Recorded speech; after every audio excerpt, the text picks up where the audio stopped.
Hello, everyone. Welcome to today's webinar, Implementing a Peer Mentor Program, Strategies for Engaging Peer Recovery Support Specialists in Adult Treatment Courts. Today's webinar is being hosted by SAMHSA's Gain Center for Behavioral Health and Justice Transformation.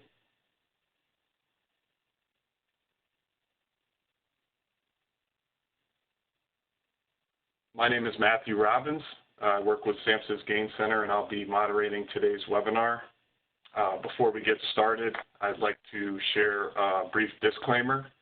The views, opinions, and content expressed in this presentation and discussion do not necessarily reflect the views, opinions, or policies of the Center for Mental Health Services, the Center for Substance Abuse Treatment, the Substance Abuse and Mental Health Services Administration, or the U.S. Department of Health and Human Services. A couple of reminders. You can submit questions at any time during the presentations. Please submit your questions to the presenters using the Q&A pod, and the presenters will address as many questions as time permits at the end of the presentations. Also, we will be doing some live polling. So when prompted, please respond to the open polls in the polling tab. The results will be shared once the poll closes. And you'll see that we now have a poll open, so if each of you who are in attendance could respond to that poll, please. Also, today's webinar is being recorded, and the slides will be disseminated in the days following the webinar. At the end of the webinar, we will make available a certificate of attendance for download, and this certificate is for personal portfolio use and is not eligible for CEU credits. And here is the agenda for today's webinar.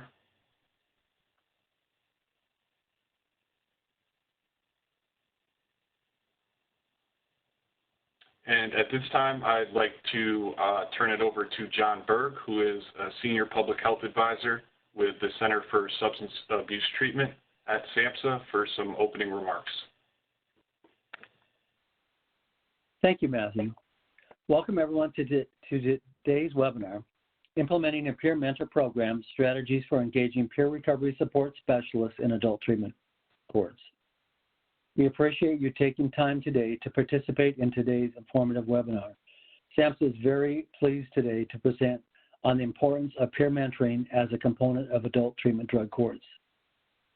SAMHSA believes in recovery-oriented systems of care, which is a coordinated network of community-based services and supports that is person-centered and builds on the strengths and resiliencies of individuals, families, and communities to achieve abstinence and improved health, wellness, and quality of life for those with or at risk of alcohol and drug problems.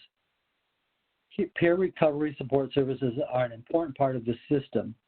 Peer recovery support specialists working in treatment courts are people with lived experience of behavioral health disorders and criminal justice involvement, who are key members of the clinical team serving those participating in the adult treatment drug court and or mental health court programs. I also want to note that many of the strategies presented today work well for reentry programs in their effort to provide a comprehensive approach for those returning from incarceration to the community.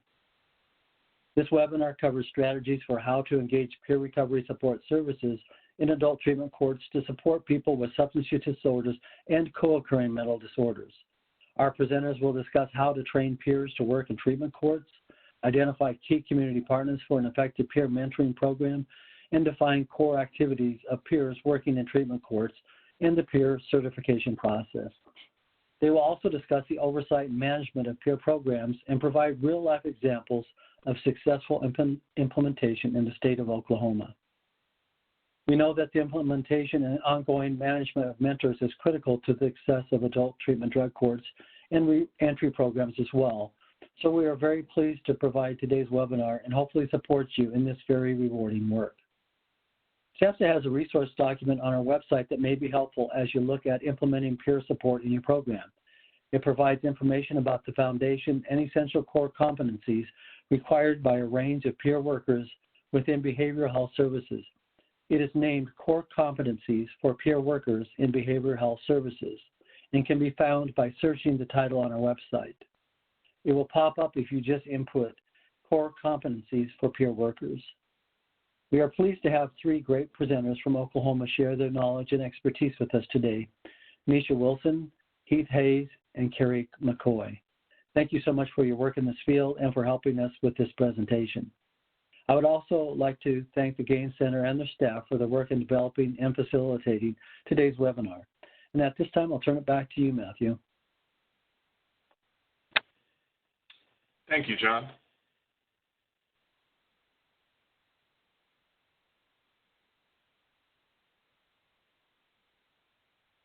At this time, I'd like to introduce today's presenters. First, Nisha Wilson, who is Senior Director of State Community Mental Health Centers and Criminal Justice Programs for the Oklahoma Department of Mental Health and Substance Abuse Services. Works to improve the state's policies on criminal justice diversion, oversees the agency's portfolio of criminal justice and behavioral health initiatives, and the operations of the state-operated community mental health centers. Also is a licensed professional counselor, is passionate about bridging the gap between research and practice in the behavioral health and criminal justice systems, and served as a board member for the Oklahoma State Board of Behavioral Health Licensure from 2014 to 2020. The next presenter, Heath Hayes, is Senior Director of Communications and Strategic Engagement for Oklahoma Department of Mental Health and Substance Abuse Services. Has 10 years of experience with Oklahoma Department of Mental Health and Substance Abuse Services in advocacy, program implementation, policy development, and facility management. Also is a certified peer recovery support specialist and serves as a policy advisor to the American Psychiatric Association. Also received a bachelor's degree in psychology from the University of Central Oklahoma and graduate degrees from the University of Oklahoma in Human Relations, Administrative Leadership, and Women's and Gender Studies. And our final presenter, Carrie McCoy, is a proud 2014 Pottawatomie County, Oklahoma Drug Court Program graduate, is a certified peer recovery support specialist and a behavioral health wellness coach, has experience with the entire drug court process as a Pottawatomie County Drug Court participant and as a treatment provider in both Lincoln and Pottawatomie Counties, Oklahoma. Has had an inside glimpse into the many barriers and benefits that come on one's journey to recovery through a drug court program, and is passionately dedicated to inspiring others in recovery to rise their potential and create lives they truly desire. And before we begin with the presentations, I'd like to thank all of you who responded to our poll. The purpose of that poll was to gather some information about who's in attendance for today's webinar.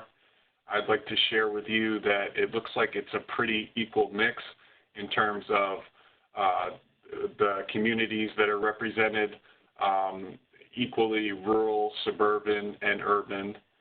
Also, it looks like that there is some representation from the courts here today, probation and parole, also government and community-based service providers.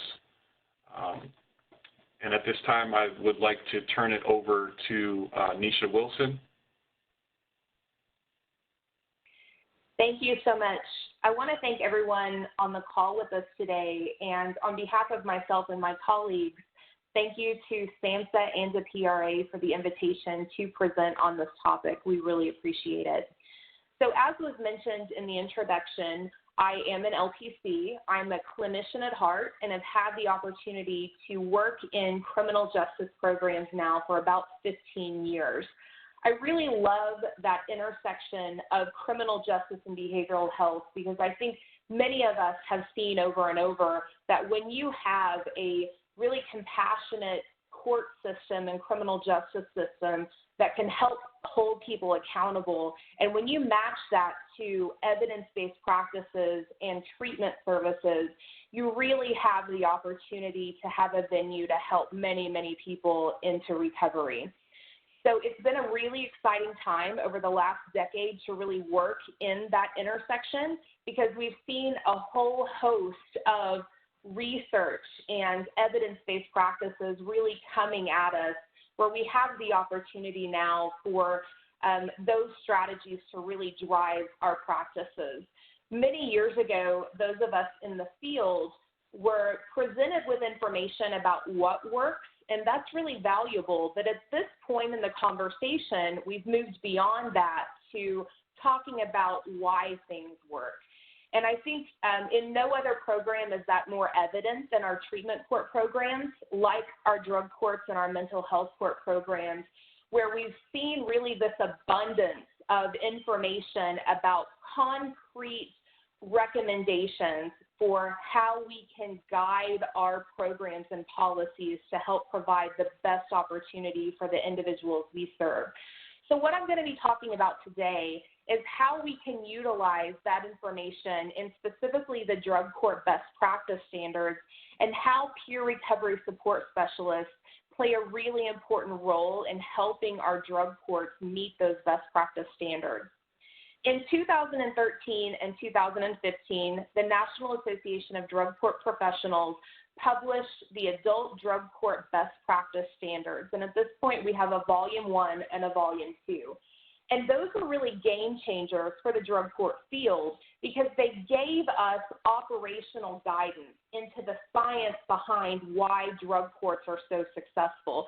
Again, we really moved from the argument of everyone understanding that drug courts are successful, and these standards really provided information about what is it about a drug court that helps them be successful in helping participants. So a little bit about Oklahoma treatment court. Our very first treatment court was an adult drug court program that started operation in 1995. Today, on average, over a year's time, we serve about 7,000 participants across all diversion programs. So we operate in Oklahoma a number of different models with misdemeanor diversion programs, pretrial services, adult drug courts, mental health courts, juvenile diversion, family treatment courts. We really have a big umbrella of treatment court models. Adult drug courts operate in 74 of those 77 counties, and in Oklahoma, we are a unified court system, and we are pretty unique in the area of treatment courts, because the operational funding for treatment courts actually runs through the Oklahoma Department of Mental Health and Substance Abuse Services, which is the agency I work for. It is an executive branch agency that serves not only to fund the treatment court programs, but it also provides the safety net of behavioral health care in the state of Oklahoma. We partner with our sister agency, the Oklahoma Health Care Authority, and we are the State Behavioral Health Medicaid Authority. So we really serve a number of really unique roles when it comes to Oklahoma's treatment courts. Those treatment services for our drug court programs are funded through contracts. So we contract separately with the court system to operate the administrative overhead of the program. And then we also contract with the treatment providers separately, and we fund them on a fee-for-service basis. So one thing I want to note is that for all of you working in drug courts or familiar with treatment court models, you know that this is not a program that operates solely off of one particular entity or agency. We work very closely with our administrative office of the court, with our district attorneys, with our public defenders, because we know programs like drug court don't work unless you have all of those partners at the table. And we're very lucky in Oklahoma that we have those strong relationships with all of those entities. So with our treatment service contracts, we fund those services on a fee-for-service basis through a single payer system. Our state indigent contracts provide services for drug court participants, again, as the safety net for care for individuals that don't have private insurance or Medicaid. Now, it is important to note, for purposes of discussion today, the services that are provided by certified peer recovery support specialists are compensable through both Medicaid and state indigent contracts. And so treatment providers actually are reimbursed and paid for services that their certified peer recovery support specialists on staff provide to our drug court participants. So what I'm going to talk about today is a handful of examples of drug court best practices and how peer recovery support specialists in Oklahoma have really helped our drug court programs meet those best practice standards. So the first standard I'm going to talk about is standard number 1, target population. And for drug court target population, what we do in Oklahoma is we follow the best practice standards to target higher risk, higher need individuals. When we talk about risk, it's really important to define what we mean by that. We are not talking about risk for violence, risk for dangerousness. We're talking specifically about utilizing validated tools to identify the likelihood that someone will be re-involved with the criminal justice system if we don't appropriately intervene. So we target individuals who are very likely to be re-involved with the criminal justice system if we don't provide them appropriate resources through our program. The drug court model is really designed to provide a high level of supervision, a high level of treatment services, and so we really specialize in meeting those individuals that are at the intersection of meeting both high levels of supervision and high levels of treatment need. Our participants very commonly have an extensive history of the criminal justice system and typically multiple times that they're attempting treatment services. In Oklahoma, a statewide 4-year average is about 95% of our program admissions have high to very high criminogenic risk and high treatment needs, so we have a high level of fidelity to that model. Many of our participants have multiple treatment episodes, but we still have a lot of success with those program participants, and our completion rate averages about 65 to 66%. Our peer recovery support specialists are hugely beneficial in helping us really engage the target population. PRSSs have done things like going into the jail and talking with individuals about what being in drug court or mental health court means. Talk about it from their own personal experiences. They can help encourage and engage program participants and encourage them to ask their own questions, really empower them to get their own questions asked.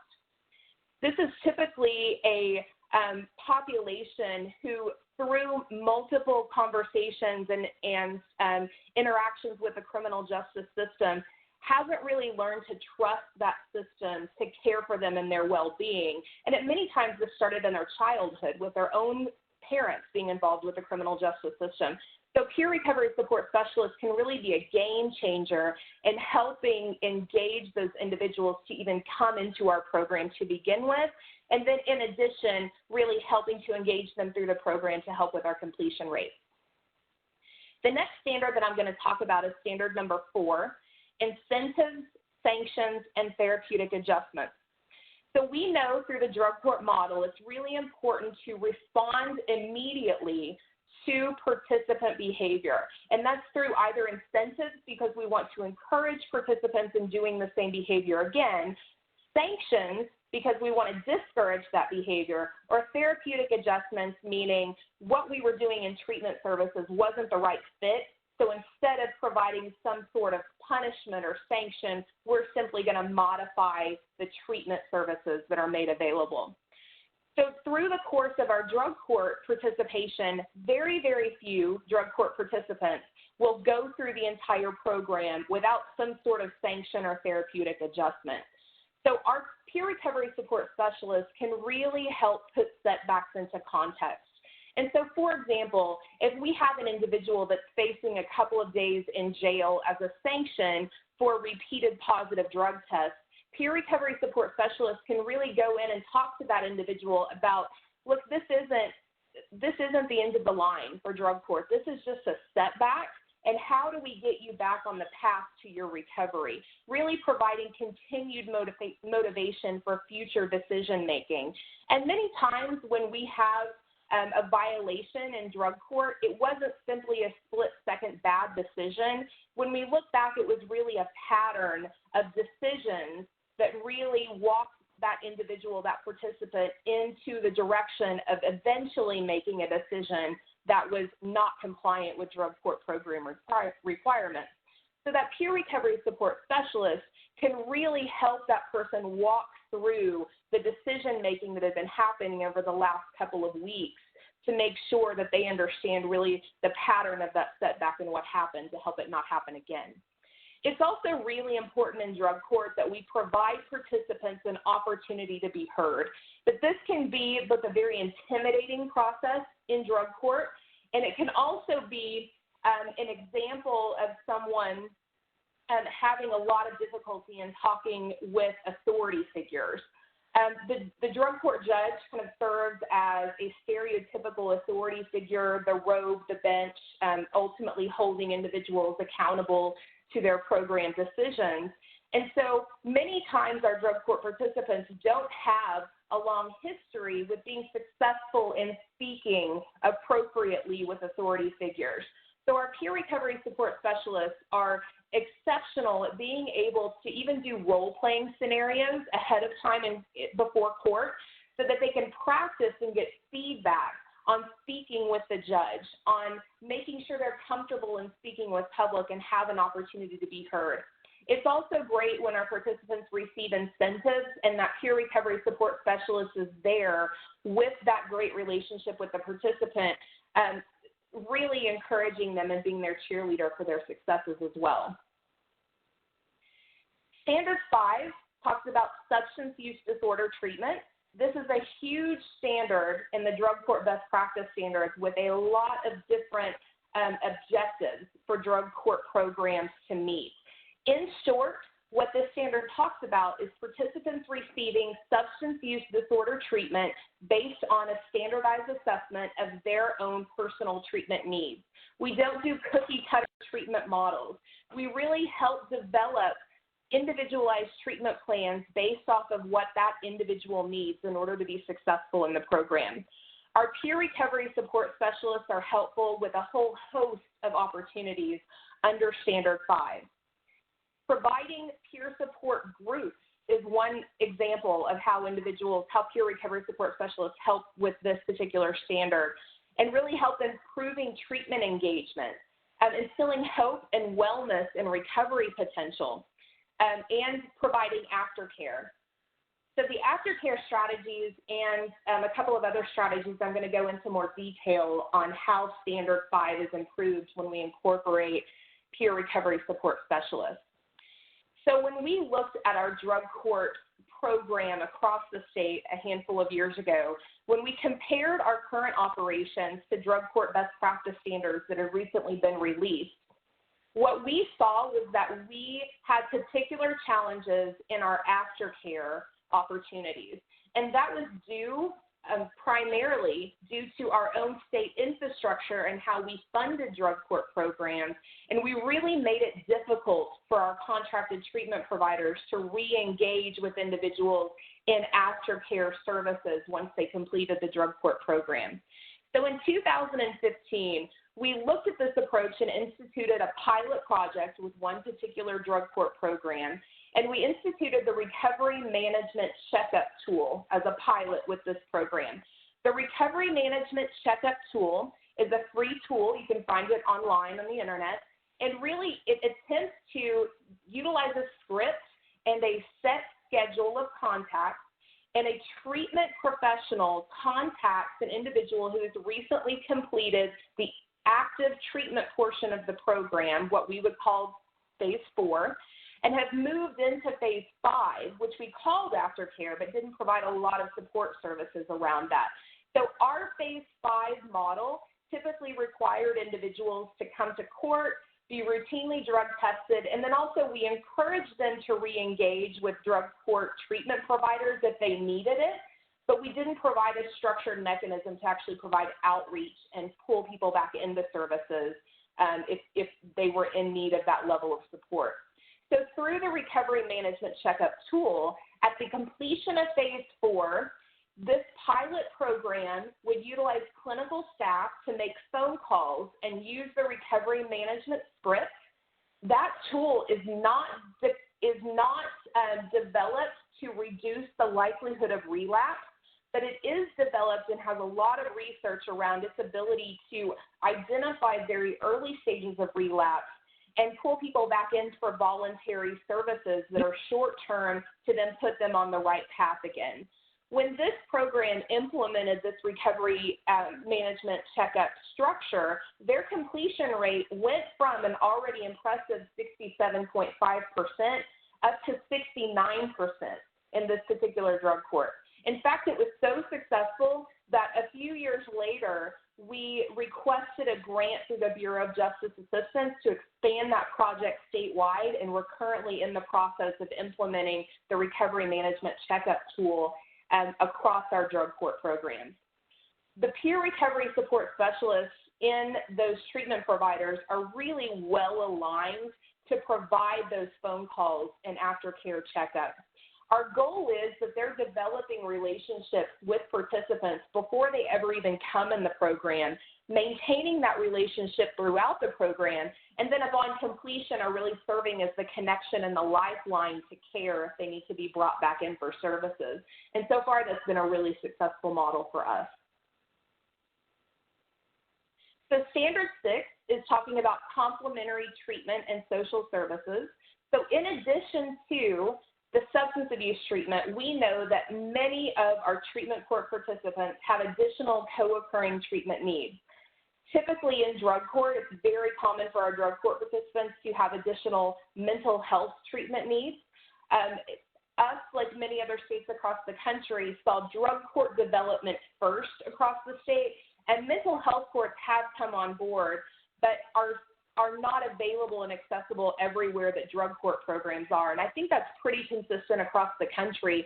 So many times our drug courts not only are serving individuals with co-occurring disorders, but also serving individuals who also would probably benefit from the chance to enter into a mental health court, but one doesn't exist in their particular community. So our drug courts are not just serving individuals with addiction, they're really needing to open up the opportunity for additional treatment and social support services to address holistically all of the treatment needs that a participant has. We know that if we screen really early and connect people to additional treatment services, we have a much higher impact of benefiting that participant in the long run. Peer recovery support specialists provide a lot of support and education around mental health treatment.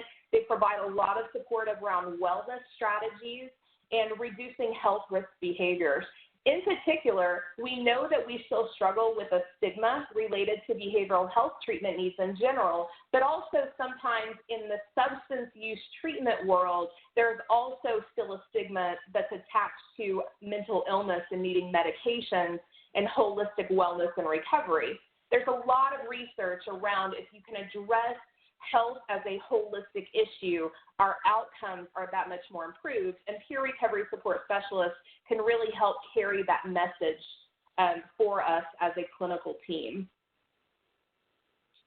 One of the other important parts of treatment services is satisfaction with treatment services. We know if individuals in care are satisfied with their treatment, they're more likely to benefit from it and complete treatment long term. So one of the things that we did, and I really encourage all treatment courts across the country to do, is ask your drug court participants. There's something very powerful in just simply asking people for their feedback. And a lot of folks that have a lot of engagement history with the criminal justice system aren't used to being asked for their feedback about how satisfied they are with the care they're receiving. So there is a lot of therapeutic value in asking an individual what they think, and then also using that information that you get to help improve the satisfaction. So whenever we asked a couple of years ago, our drug court participants across the state, if they're satisfied with their care, we had 93% of our participants statewide tell us that they were satisfied with their treatment services. Now, if you remember, one of the things that I talked about was access to substance abuse, access to peer recovery support specialist care in the drug court program. What we saw over the course of time when we looked at all of the services that have been provided in 2019, about 1,500 drug court participants, not all of them, but about 1,500 drug court participants had received services from a peer recovery support specialist. Of those 1,500, they had received about 22,000 individual unique So we know when they're getting them, they're engaging and getting a lot of treatment services from those certified peers, but we have not gotten to the point where every single drug court participant has access to a peer recovery support specialist. That's something that we're still working on, but there is an overlap in the individuals that say they are satisfied with treatment in drug court and those that have access to a peer recovery support specialist. Standard 8 is multidisciplinary team. I'll tell you, my first experience working with a recovery support specialist as a therapist was working in the PACT team model, the Program of Assertive Community-Based Treatment. And in that model, I really saw the value of a multidisciplinary team and really the richness that a PRSS brings to the table in being able to talk about and us learn from their lived experience. So the multidisciplinary team model in treatment courts is a really valuable tool where we have individuals sitting at the table with a lot of expertise and a lot of education and a lot of knowledge and really a shared goal, ultimate goal for helping individuals complete the program and reach recovery. That peer recovery support specialist, when it's not there, is such a missing component because those individuals can provide recommendations and training to the other members of the team based off of their areas of expertise and their own lived experiences. It's really important that we're open to those, that really valuable feedback because they can really serve as the bridge in helping us better understand how to reach our participants better. So I do have a couple of strategies for what I would, if you're a drug court or a mental health court or any treatment court team, if you're interested in looking at integrating a peer recovery support specialist into your program, here are a couple of strategies that I would really encourage. Number one is involving your local treatment agency or state behavioral health authority very early on in planning. It's really important that you understand what resources are available, specifically what funding resources are available in your area or in your state. And what does peer recovery support specialist certification look like in your state? My colleague Keith will talk about what it looks like in Oklahoma here in just a couple of minutes, but it's really important that you understand what it looks like in your particular area. You should also really early on have discussions about what the role should and shouldn't look like. So for example, what type of information does the entire team expect that person to share with you? We know that team staffing in treatment courts is a really important tool as part of the program model, but we also need to have some understood barriers about what's shared and what's not shared in that PRSS and client relationship. We also need to have a clear understanding about what parts of the drug court will this person be involved in. So we need to have a mutual understanding that this is not an extension of supervision. This person is not doing compliance visits, not doing drug testing. So it's really important before we ever get off the ground with having an individual in that role and serving our clients that we have a mutual understanding about all of those components. You also need to have a discussion about what about former participants. The topic will come up. And so I encourage you to have that conversation again with your local and state treatment authorities as well. And then it's also really important to have a mechanism with your treatment court team that you review all of your practices at least annually. This is actually a drug court best practice standard that we know that teams and programs that have these set-aside program policy meetings at least once a year to really reevaluate everything have better outcomes than those that don't.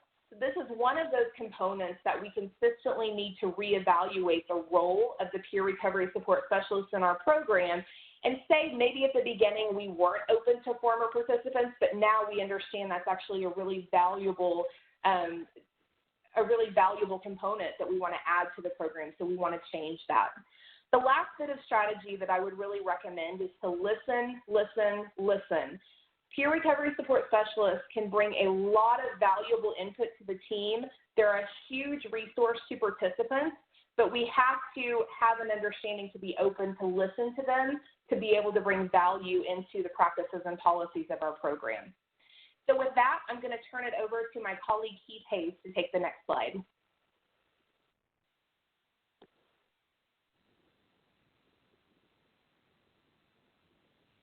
Thank you, Nisha. I appreciate all of the strategies that you've shared and kind of the backdrop of what the treatment programs look like, or I'm sorry, the drug treatment programs look like in Oklahoma. I will take a little bit of a deeper dive into the specifics regarding peer recovery support specialists and what their certification, training, education looks like in Oklahoma.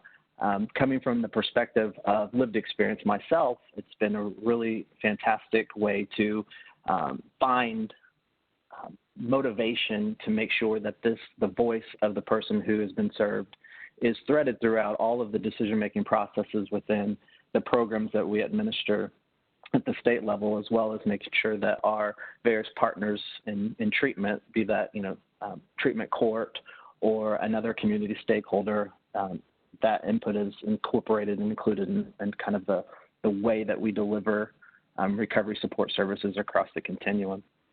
So I'll start off with specifically talking about the role of the peer recovery support specialist and what it is, and also equally important, what it isn't. In recovery, there are a lot of variations in how people engage in that process and how they sustain it and how they maintain it. And as a peer recovery support specialist, we really make the assumption that you are living well in your recovery. And one of the ways that we know that you're living well in your recovery is that you role model that recovery and wellness. So we don't necessarily define recovery as something that is specific to the absence of any illness, or that people are symptom-free or sober or free of drugs and alcohol. We let people define recovery for themselves. And that's an interesting path to walk down, but that is something that we very much embrace as a state. And recovery, it looks different for folks, but what we know is that when you are role modeling that, living well in your recovery, we are able to articulate what specifically that looks like. And as a peer recovery support specialist, your job is to role model what that looks like, whether that be enhancing the way that you live your life and searching for your overall well-being, be that in your physical aspects of your life, your occupational aspects of your life, or in your emotional well-being. Another role that's specific to the peer is being able to share your lived experience. Now, there's a way to do it and there's a way not to do it. And in our core curriculum and our training and the continuing education that we provide to our peer workforce, we make sure that the art of sharing the lived experience is emphasized, because this is the one major tool that is shown to have the most impact with engaging other people and sustaining other people's recovery journeys. Being able to actively listen and not necessarily being the person who speaks the most in an interaction is definitely something that is the role of the recovery support specialist. And lastly, just kind of in summation, being able to engage folks, orient them to the services and the support services that exist within the community that we're talking about, helping folks feel connected and not isolated in their journey, not feel alone in their recovery, and then also being an extension of a support service, whether that be an identified role model, an identified person who can help orient you to the various resources that exist in the community, or just being that lifeline of somebody who is not necessarily going to have preconceived assumptions or notions about your journey because they have been them themselves. In terms of the non-roles, there is a difference between what a recovery support specialist is and what they are not in terms of the sponsor, typical AA, NA mindset. So our peers, even though that is an easy way to kind of understand what a peer is, it is not the same as a sponsor. There are expectations and boundaries and ethics that guide the peer's interaction with the people they serve. And in the sponsorship relationship, those are not necessarily there on the onset. So peers, while they do share some similarities with people who are sponsors in the AA and NA world, they are not the same. As well as kind of thinking through therapists and physicians, peers are not individuals who are clinically trained to provide, processing of information as a clinician who is a licensed person would do, but they are there to help encourage people to have those crucial conversations, to be very open and honest with the people who are providing clinical services. And in terms of the interaction with physicians, if there is a medication that has worked for the peer, it is not the peer's job to say, hey, you should take this medication. It is definitely the role of the physician to be engaging with that interact with folks, but it is something that peers might share in terms of their lived experience. And then also to understand, we work in a system, in a world that oftentimes doesn't have enough people to provide the services and support. And sometimes when the role clarity is not there, peers can sometimes drift into what we call a peer drift, and that's what it's referred to as in the literature, to be kind of administrative assistants or case managers, assistants, to kind of help fill the gaps of where we might not be able to realize the full functionality of people's roles. But peers' roles, while we all have that other duties as assigned capability, a peer's role is not mainly to be the other duties as assigned. It is to, like I said, share their lived experience, to role model recovery, and to be a support person, whatever that is for that individual receiving the peer service. So in Oklahoma, we have an infrastructure where everybody who is a certified peer recovery support specialist comes through the single state agency to apply and be credentialed as such. And the qualifications generally for our state is a little bit different than other states. And I do share this information with my colleagues, my peer colleagues in other states, so that we all are kind of learning from each other and what works and what doesn't.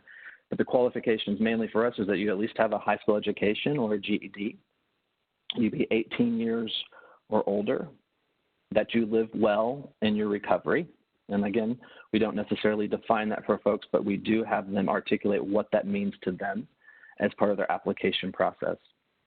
And so if you meet those kind of main qualifications, that also includes a stark difference with other states, which is if you are working with either in a volunteer capacity, more of like a mentor, or in an official capacity, like a full-time employee, with one of our contracted, certified, or state-operated entities that fall under the Department of Mental Health and Substance Abuse Services, which is 1,000+ different opportunities for folks. But you have to be associated with one of these entities in order to get through the first stage of what is our qualification.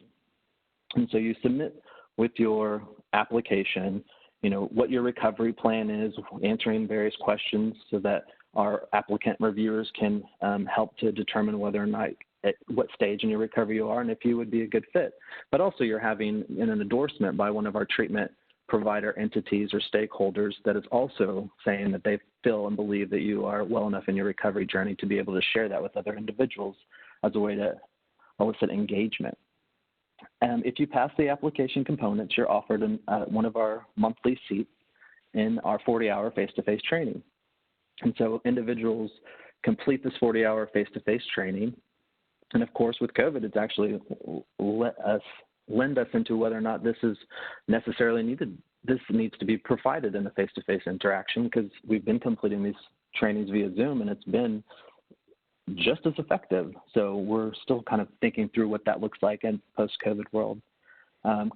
After you complete the 40-hour training, you are then given a test. Part of that test is an articulation of how to share your story in an empowering way, as well as of a comprehensive examination about all the core components that you've been exposed to during that week-long training. If you complete all of those things, you pass the test with a 75% or higher, you are given a certification. And in order to keep up with that certification, you have to recertify annually. And in order to recertify, you have to still stay connected to one of our certified, state-operated, or contracted entities, and complete 12 continuing education units that is specific to the peer experience. And we offer those, again, in various modalities, and also include e-learning opportunities, and as well as face-to-face training that comes through the single state agency. After you've kind of completed all of those pieces, you actually have the opportunity to specialize in a specific role as a peer recovery support specialist. And we have specialty tracks that an individual can complete as part of their continuing education, but also as a way to specialize and work with a specific population. Criminal justice being one of those populations, so it's another full day's worth of training where people get exposed to how to use your specific lived experience with this population and some of the dynamics associated with that population that would be helpful as you continue to work with them. We have specialized populations with veterans, we have them with older adults, young adults, child welfare, gambling individuals. So we have a lot of different opportunities for folks to specialize in in a specific lived experience in order to better connect and engage with the individual. Some of the core competencies that we complete as part of that core 40-hour comprehensive training is kind of the role and the evolution of peer recovery support specialists. Peer work is not necessarily specific to mental health and addiction. You find peer work happening in a variety of capacities, and we try to encourage and challenge people to think through what other ways do you see kind of the peer effect happening outside of your world. And an easy example that we use that is very familiar with most folks is this idea of Weight Watchers. It is, again, a model that's based on people who have similar struggles in life that come together to mutually support each other as they face those challenges head on. And so that we try to think through other different ways in which you see peer work happening that's not necessarily specific in the world of mental health and addiction. People in the core class go through their process of, being diagnosed or how that impact of diagnosis affects them as an individual, and how we all go through this process of, labeling ourselves with various stigmas or limitations based on our diagnosis, but essentially coming back to this core piece of that you are your person, who you are first, and everything outside of that is just a characteristic or description that can better identify who you are, or maybe not who you are. And so understanding that impact of diagnosis is a huge piece for the self to be able to grow, and then also in order to help other individuals who are going through that similar process. We go over the job activities and how to be a meaningful contributor in your peer role, and then also extensively go over how self-care is your primary job duty and how to integrate those self-management techniques. How have you integrated those self-management techniques, and how can you share that with other individuals so that they can have options and stay engaged with their recovery journey as well. We talk about recovery-oriented services and definitely the impact of trauma and how that affects the way that we interpret the world, and then also how it does or does not lend itself to being able to develop a trustful relationship with other individuals that we're working with.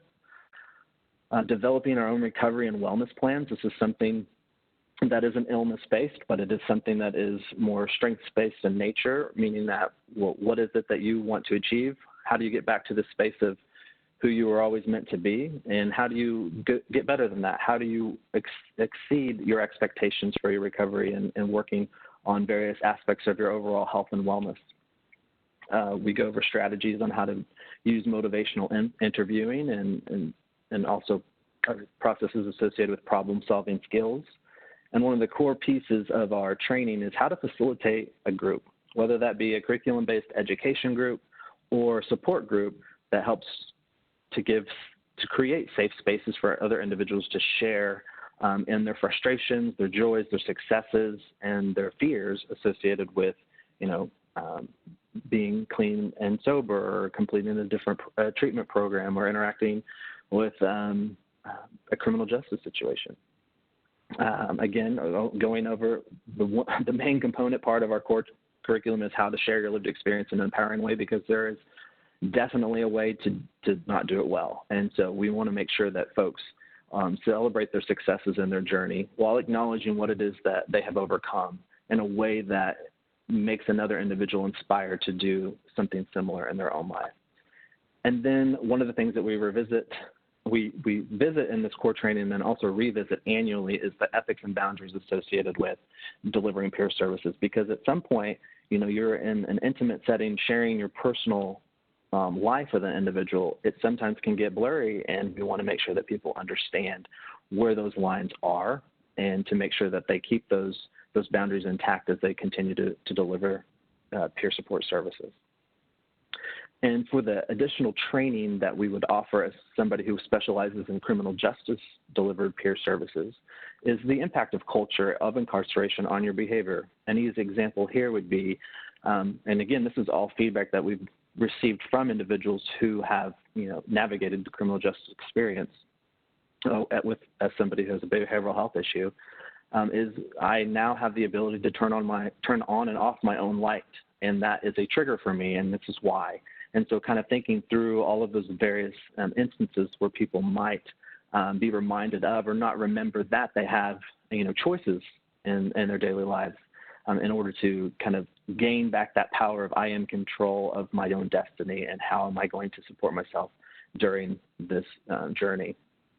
Understanding, specifics of incarceration and the recidivism rates here in Oklahoma, we have information specific to that so that people understand that the context of which they are interacting with folks. Discussion about trauma and its impact on community integration. Again, speaking to the point where Nisha mentioned earlier about being able to trust different entities or different, governmental spaces and how to, navigate that and not take it personally if somebody's not willing to engage with you at the very beginning of your interaction.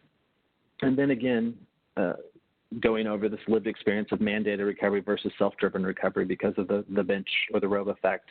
How do we make sure that, or how do we help empower individuals to, with the bench or the robe not being there, that they have the tools that are necessary in order to sustain their recovery and have their own plan of attack if things get rough or, triggering for them in when those other additional factors are not in place. And so when we go through, implementing and integrating peers, it's one thing for individuals to be really excited about it, and that is definitely a good sign if you're excited about wanting to include peers in your treatment court program. But there's one thing from a leadership standpoint for people to be excited about it, and then actually having a culture that embraces the integration of peers. And one of the things that and I'm speaking specifically from lived experience here in Oklahoma, because we have had a lot of leadership buy-in, but not necessarily a lot of uptake over the course of my experience integrating peers across the state in various programs. And a lot of that has to do with culture.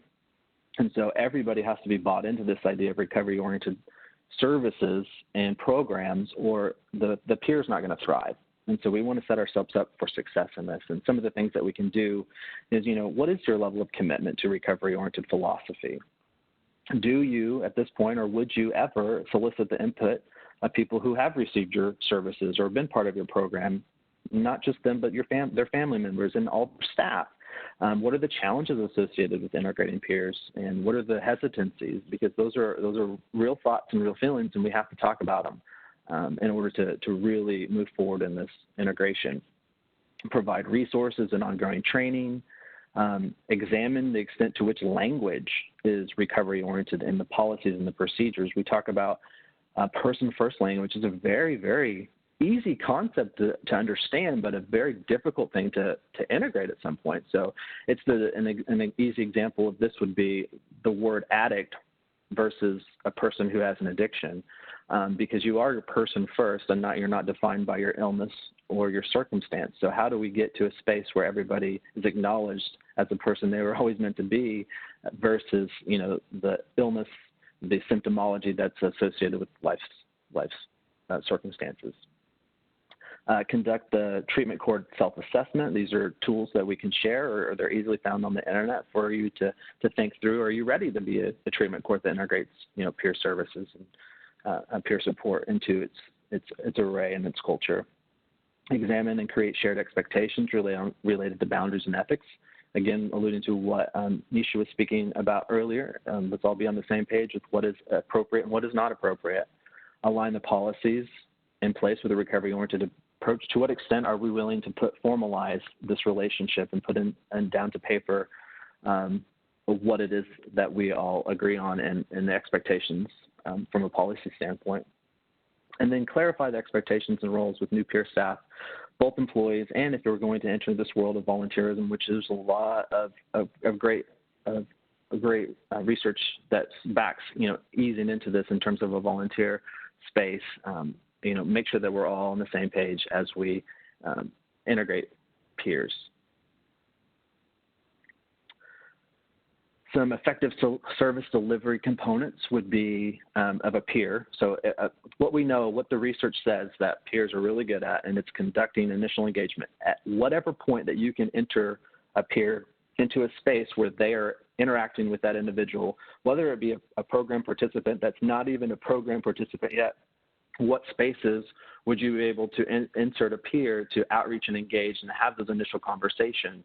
The research says the earliest, the better. So even sometimes not even pre-program, pre-client participant, whatever you want to call it, as early as we can get interactions with people who are sharing their experiences of being on the other side of recovery.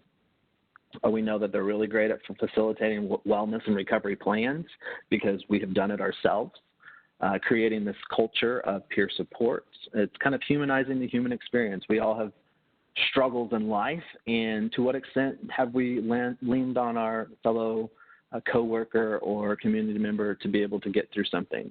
And so peers are really good at facilitating this mutual supportive environment because if they're thriving and doing the work that we know that they can do well, this culture just goes along with it.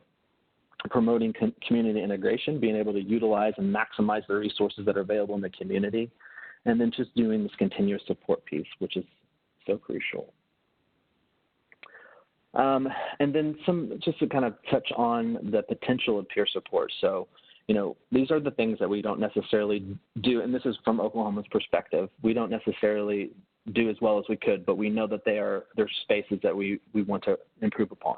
And so community outreach and integration, providing these interim service and these aftercare connections. We piloted, like Nisha said, this recovery follow-up piece, and it was a space that we weren't necessarily strongest in, and that we know that we were able to do better if we were having folks targeted and being able to target the follow-ups and engagement to make sure that people are okay, whether they were successful in their treatment program or not. It didn't matter as long as we made sure that we were making the concerted effort to engage with them in this aftercare connection.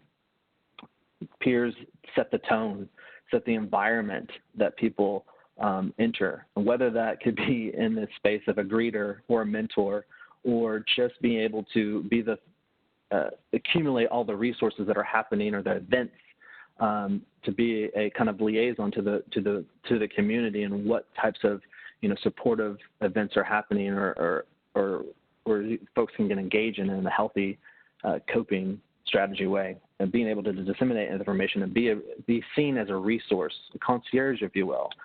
This is definitely something that we know that peers are effective at doing, and then create kind of this tone and set the stage for continuous success. And then in terms of program administration, being able to be that orienter to services, what to expect and what not to expect, who's been proven to be more helpful in this space, and who's probably somebody you should avoid. What's the better food resource, food pantry, and what's not going to really be helpful for you. And then looking at the capital that people have already, what are some of the things that you have going well in your life that we could consider recovery capital, and how can we build on those things versus seeing and focusing on the spaces that we are challenged in currently?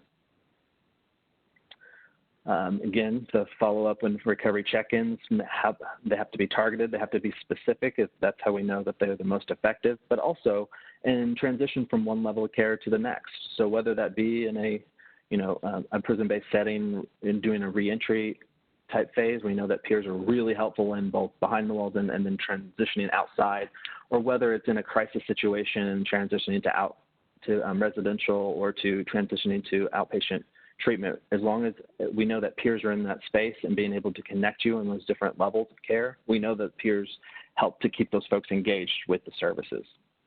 And then, promoting different leadership opportunities, helping to formalize different feedback structures and mechanisms through like a peer advisory council, whether that be to the court system or the treatment program, and then volunteer leagues. What are some of those potential program participants or clients that are showing really positive success and gains in their recovery journey, and how can we help to formalize their contribution to other individuals just entering in it? We don't necessarily have to wait until they are graduated and been clean and sober for 2 years. They could be helping out now, and how can we help to create opportunities for folks to kind of flex the recovery and be able to help others in the process. So just to kind of show you a little bit, this is not something that I created, but it's definitely something that we know that works. Peer support, recovery support specialists impact behavioral outcomes by improving self-efficacy, reducing the use of emergency services, whether that be in crisis or emergency room traditional. They are helpful at keeping people out of those higher levels of care just by being able to be identified early on as a resource that can connect or de-escalate situations, promoting supportive social networks, and then also increasing life expectancy just by virtue of being able to approach life as a holistic experience versus just targeted and specific about addiction or mental health challenges. So just a little snapshot about Oklahoma. We have about 775 certified peers across treatment programs, and I'll remind you again that there are kind of several caveats to that. We have built into our system that we don't just train peers to train peers, we train peers to employ or give meaningful and valuable opportunities in their recovery journey. So about 90% of those 775 individuals are actually full-time employees in a variety of different programs across Oklahoma, whereas the remaining 10% are more in a mentorship or volunteer capacity with some of our consumer-run or family-run advocacy groups. Also in Oklahoma, almost half of everyone who receives a treatment service gets a treatment service delivered by a peer, which is a pretty big deal. Peers actually lead our tobacco cessation intervention efforts and have helped decrease our tobacco prevalence rates from 74% several years ago to currently hovering over a 47% prevalence rate on average, because again, it's a very challenging experience to quit tobacco, and peers have been found effective and proven to help share that lived experience in the struggle of quitting tobacco and helping people live a healthier life.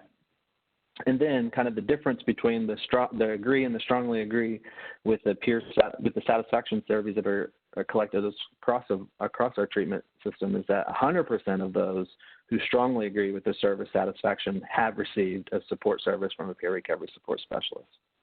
It's something to think about. So don't take my word for it. I am happy to now hand it over to Carrie McCoy, who is a certified peer recovery support specialist who has received services that we've been talking about today and can elaborate a little bit more from that lived experience space. So, Carrie, take it away. Hi, everybody. I just want to first off say how grateful I am for this opportunity to share my experience, and I certainly hope that it will go and be used in ways that are beneficial. So my slide here that we're looking at, it's a simple little timeline, and what this does is it kind of lays out my experience in the drug court system. So I'm gonna lay a little groundwork from before that, tell you a little bit about my childhood and kind of put the pieces together, paint the picture for you. My childhood was a really good childhood. I had both parents. They were in their 40s when I was born, and they had already raised 6 other children before me. So by the time I came along, they had it down to a T. They were consistent parents. They were loving parents. And they were parents who made sure all my needs were met. That being said, as an adult, I got into a domestic violence type relationship, and there was a lot of trauma involved. And so as a result of losing my father and the domestic violence relationship, things weren't going well for me in my mental health. So I didn't manage those things well, and I made some bad choices and ended up with a nice addiction.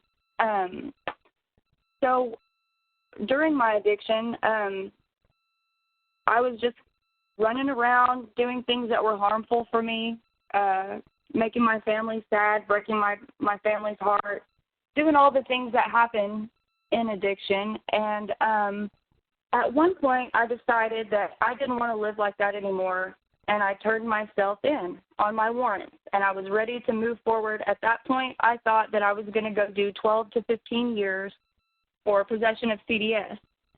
Come to find out, though, someone came into the jail and screened me for drug court.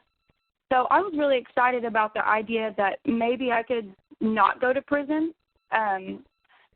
It's known in the world of addiction that prison is kind of like criminal college.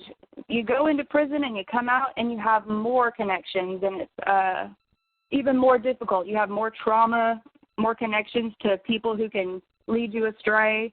So I really wanted to avoid that. I just wanted to move forward with my life, and so drug court sounded like a great thing for me. That was in 2011. That I pled in the drug court.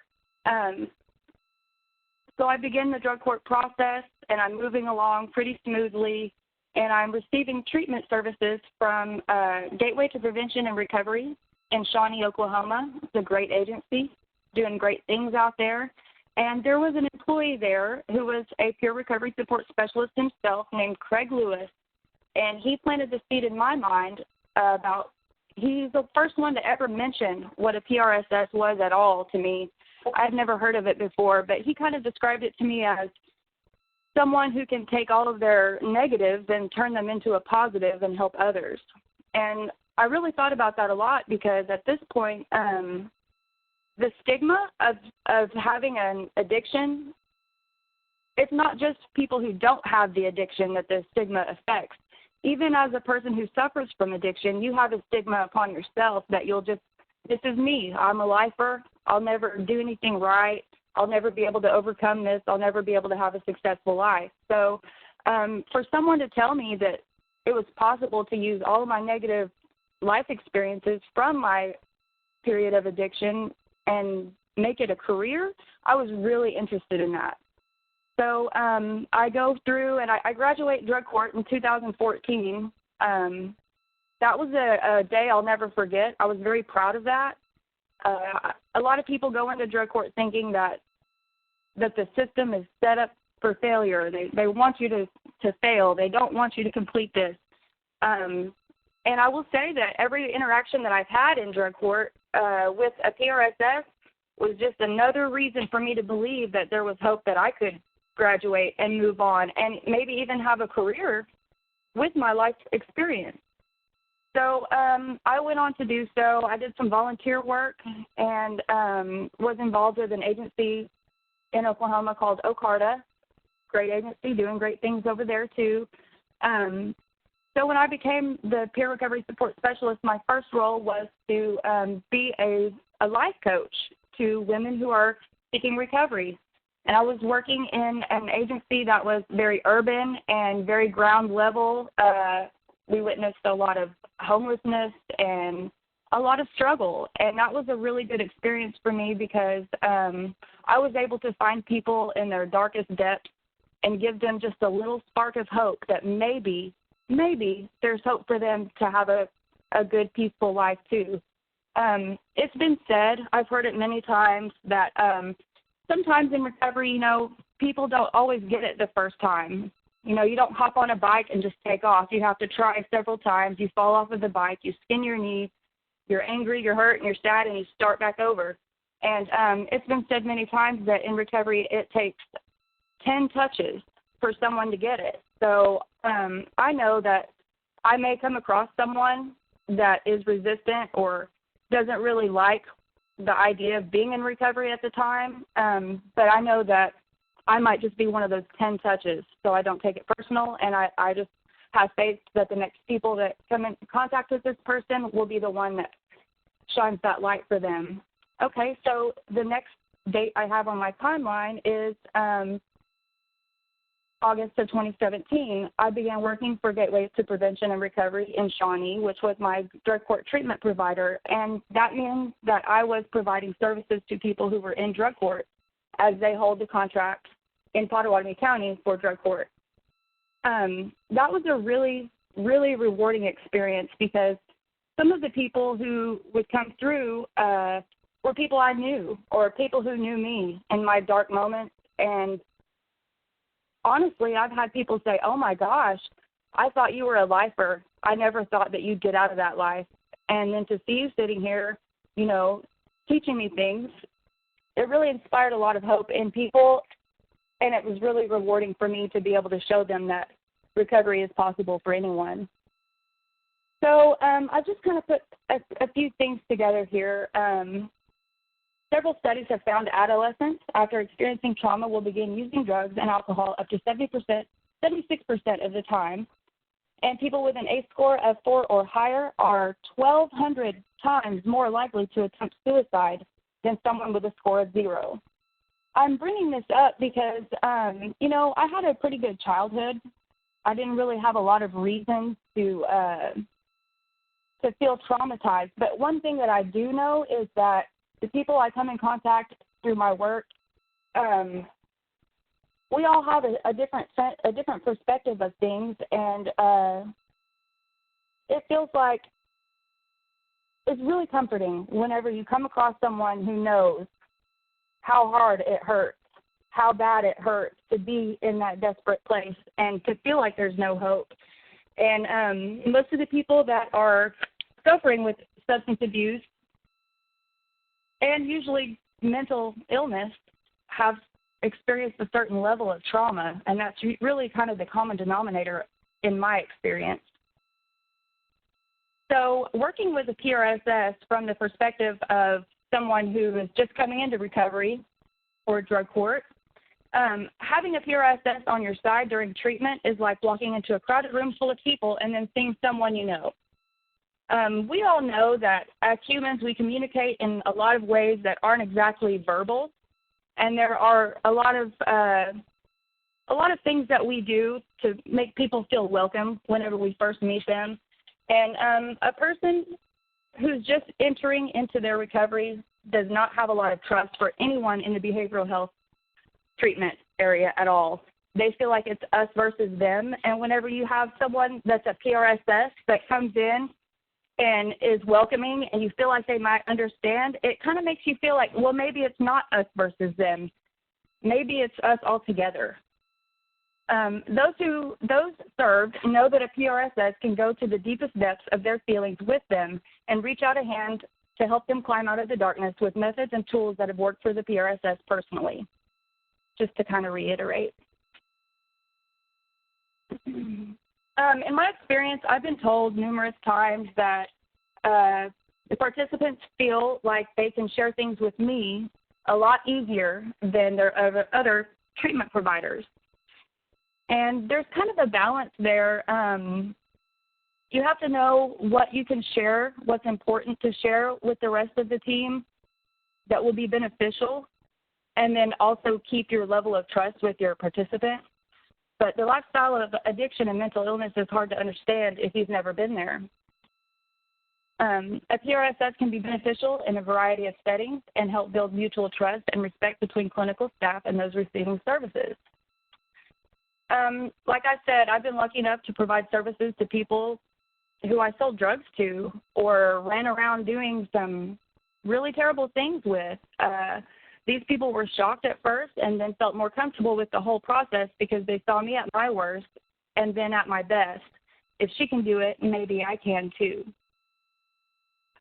There's been I couldn't even begin to describe how many people I've come across that are just totally shocked that I'm doing well in life because they thought for sure I was a goner. And there's just so many things that it's so hard to explain unless you just really know. So some real life feedback. There's a sweet lady named Jeannie S., and she's a drug court participant, and she said, when I talk to the PRSS at my treatment facility, I feel inspired. I feel like if she can turn away from that lifestyle, I can too. Jeannie is an older woman. She has struggled a long time. Jeannie has shared with me that she didn't have a great loving childhood like I did. She didn't have the parents that were supportive and loving and consistent like I did. So for her, she's not only learning a whole new way of life, she's like relearning how to even adult or human at all, because that wasn't modeled for her. So we can kind of, as a PRSS, we can kind of help fill those roles and guide people to be the person they really want to be, despite what they grew up watching. This is Craig L. right here. He is the person who planted the seed for PRSS in my mind. He'll always hold a special place in my heart.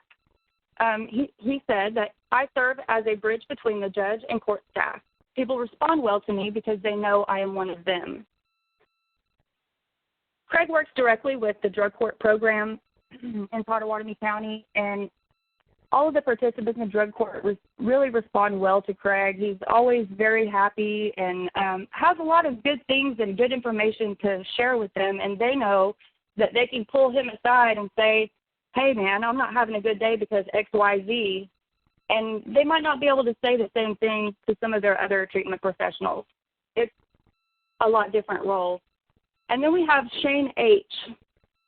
She's a drug court graduate friend of mine from Rhode Island. She said that when I learned my PRSS's story, I realized I was dealing with someone who really understood the complex life I lived. Her story is incredible. She overdosed on heroin several times. She has had so many struggles, and now to see her shining like she does, she is a successful business owner and is just really doing well. I'm just so thankful for her input on this and everyone's input on this. It really does take all of us to really be receptive and listen to what others have to say so we can grow. Let's see. Sometimes it gets to where it's us versus them. Even whenever you're working in a behavioral health situation, I've seen it in different agencies where the people who are the staff, they view the patients or participants as different. And we all really are just the same. All we really want in life is peace and, happiness, really.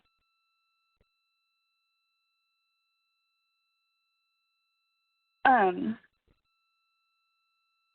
just want to say that this has been such a crazy ride for me. I'm so thankful that drug court exists in the first place. It has really changed my life. It has enabled me to become a successful adult, a good parent, among other things. I would like to share that from the Pottawatomie County and Lincoln County, Oklahoma Drug Court Administrator. Her name is Angelina Hampton, and she shared some information with me. I didn't get it into the slides in time, but she said that the most rewarding thing that she has ever witnessed has been families that are reunited with their children, that have become productive members of society and learn how to be good parents to their kids. To me, this is a very personal issue. I went without seeing my daughter for 10 years because of my addiction problems in the past. And that is the biggest part. I think that whenever we heal ourselves and whenever we use people who have been through the process to guide others, it creates a ripple effect. And really what we're doing is healing our communities. I'm so thankful for this opportunity. I might be a little nervous. I'm going to go ahead and pass it on to you, Amelia.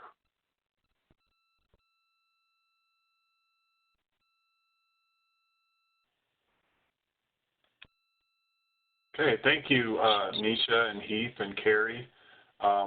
Just a reminder that you still have the ability to submit questions. You can do that using the Q&A pod.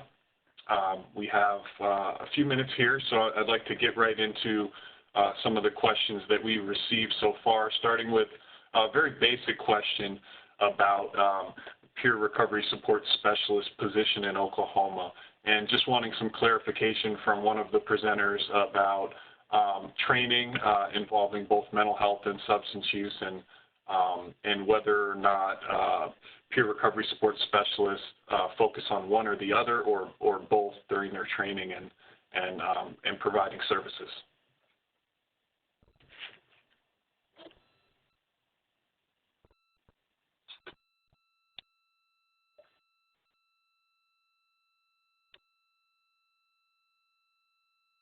Just a reminder that you may be muted.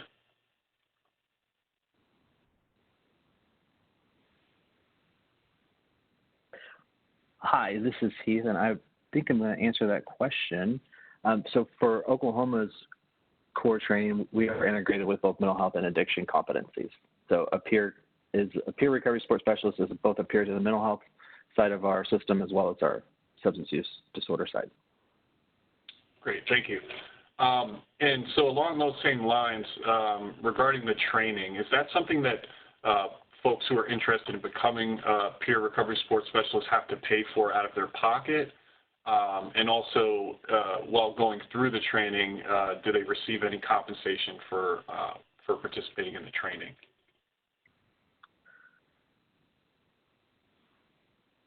So the cost associated with going through the core training in Oklahoma is very minimal. I think it's $50 for an application. And then like I said, you have to be associated with a treatment agency or what's contracted, certified, or operated by us. So you are technically a full-time employee getting paid to receive the training in most instances. Okay, thank you. And if you do happen to be nationally certified or certified in another state, and you're coming into Oklahoma, do you have to take the training that's offered in Oklahoma in order to be able to provide peer support services? It's a great question, and currently the answer to that is yes, you have to be certified and trained within our program. However, we are working at some reciprocity mechanisms to recognize other at least regionally accredited programs, and then as well as nationally certified examples as well. Thank you. And also, just someone's wanting some clarification about the requirement as far as sobriety for peer recovery support specialists. Yeah, we do not have a hard and fast date or time frame. Like I said, that is something that we find really hard to identify, especially as an integrated peer model. How do we say do we have to say you have to be symptom free from your anxiety or depression for X amount of years before you can, be considered well in your recovery? Symptom resurgence is a dicey thing, so we let people identify their own recovery journeys, and then there's checks and balances such as an employer willing to sign off that they support and endorse your recovery experience based on their interaction and hiring you on as an employee as one of those mechanisms to qualify you.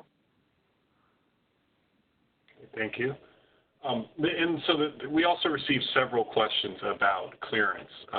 So specifically, certified peer recovery support specialists many of them have history of involvement in the criminal justice system. So just wondering if any of you could talk about any issues related to getting clearance to go into the jail or work with the courts, if there were any barriers and how you addressed them. I can speak specifically to the certification process, where there is having, a felony or some type of interaction with the criminal justice experience is not a deterrent from getting your certification. It's actually considered, to some extent, on-the-job training, and we welcome that experience. So from the certification perspective, there is not necessarily a barrier to get that certification, but I'll let Nisha talk about the other piece to that question. Yeah, so this is Nisha. I think that's one of those conversations that's really important to have at the very beginning and involving all of the parties. It's really helpful to make sure that the folks that are running the jail, your sheriff's department, your law enforcement entities, the courts, really have an understanding about this specific role, the special training that goes into it, and then also the supervision aspects of it. And that can go a long way in helping provide access to that individuals that they need to work within the program model, is just making sure all of those folks receiving education about what this role is really intended for. Okay, thank you. We received a lot of, there's a lot of interest in the recovery management checkup tool. And I know that a link was posted in the chat. So hopefully everyone, or if you haven't seen that yet in the chat, there's a link to that tool. So you can download it and review it. I did want to get into a little bit of so in providing peer support, one of the questions that came up was around confidentiality.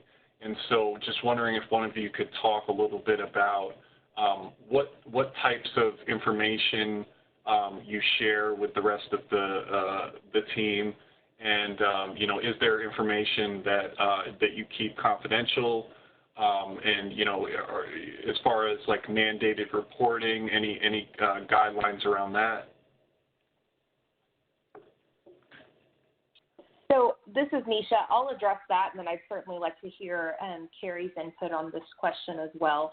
So from a state level perspective, one of the things that we really encourage is having that conversation up front so that our peer recovery support specialists don't become the supervision officers and are having to report everything to the court team. So making sure there's an understanding around that. If we run into a lot of situations where individual participants are using substances, that's typically one of the most common concerns is, well, can you tell us when someone tells you that they've been using?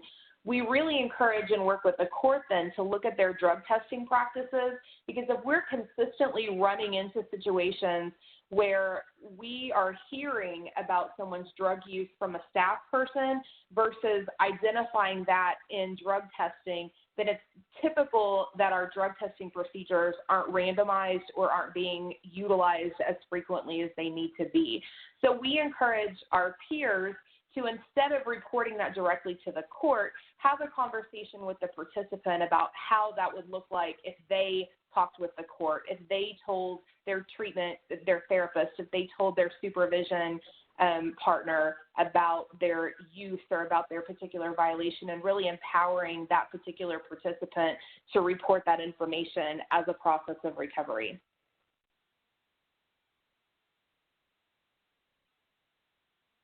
Thanks, Nisha. Heath or Carrie, do you have anything to add? Yes, this is Carrie. I was going to add that what Nisha said is absolutely great stuff. And I found in my experience, which is the only perspective I can speak from, each person has their own, you build up a relationship with each participant, and what works for one may not work for another. But you just find special ways to kind of motivate them and hold them accountable to themselves and make them want to do better and want to be the better person that is open and honest about those types of things.